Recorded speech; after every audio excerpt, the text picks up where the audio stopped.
Sasa kuna jamaa alikutana na mrembo moja katika mtandao, wakasema wakutane katika sehemu ya burudani pale Kamakis. Sasa walipofika pale, kijana si akatulia, waja wewe unaona na mrembo, unajua mambo ya mitandao.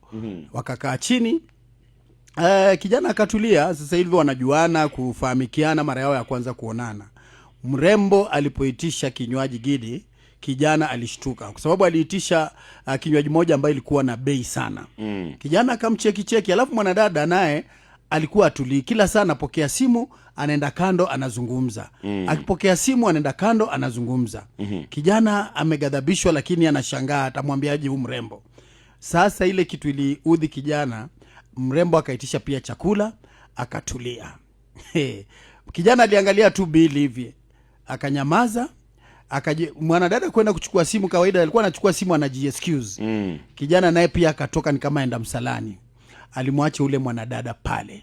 Mwanadada bili kukuja, alianza kupatwa na wasiwasi. Ana pesa, akaanza kupigia rafiki zake. Kijana amezima simu.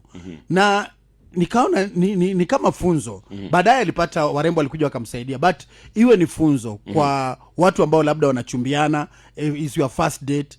Naomba warembo tuwe na decorum, kwa sababu Gidi, unawezaje itisha bili ya shilingi 18,000 date yako ya kwanza, kinywaji na vyakula? Tafadhali.